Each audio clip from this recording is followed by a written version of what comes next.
Greetings from the WSIL studios, where I'm standing in the rain because that's what weather warriors do. I'm meteorologist Tony Laubach, and after 47 days straight on the road, I finally returned home to southern Illinois. The last 7 weeks have proven to be extremely busy with all sorts of weather that Mother Nature could throw at me. From tornadoes, hail, flooding, and lightning, I'm going to give you a look back at my season.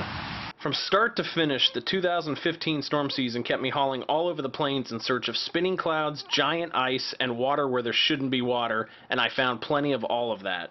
Of all the storm intercepts over that 7-week span, several of them stand out as my favorite highlights of the storm season. I have to start with a small sample of photos I took during the best lightning show I ever witnessed. On June 4th, I intercepted a beautiful supercell in central Kansas that went on to produce a nearly 5-hour-long lightning show.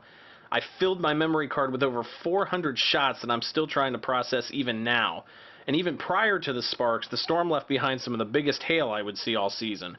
That leads me to my favorite hailstorm of the season in Pecos, Texas back on May 18th.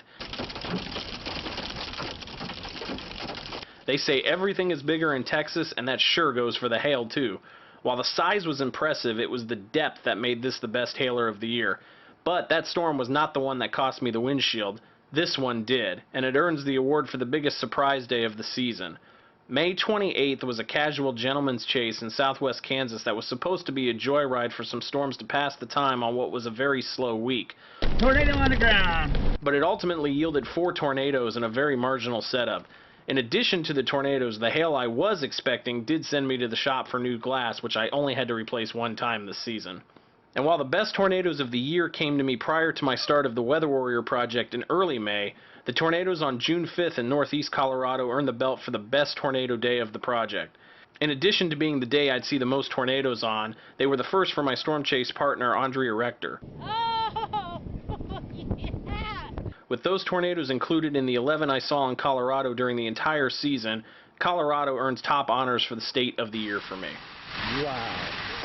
For the 7th week spanning May 13th through July 1st, I drove a total of 15,265 miles. That brought me to 301,866 miles for my career. I traveled a total of 12 states and saw 11 of my 17 tornadoes during my Weather Warrior segment, but I only lost 1 windshield.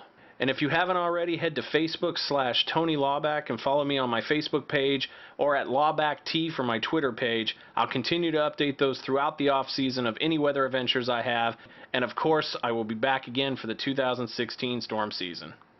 Well, folks, that's it, but fear not, there'll still be plenty of weather for me to chase throughout the season, so stay with News 3 for not only my severe weather video, but my winter weather video as well. And you can also catch me on the sidelines Friday nights for my second favorite season, high school football. For News 3, I'm meteorologist Tony Laubach, the Weather Warrior.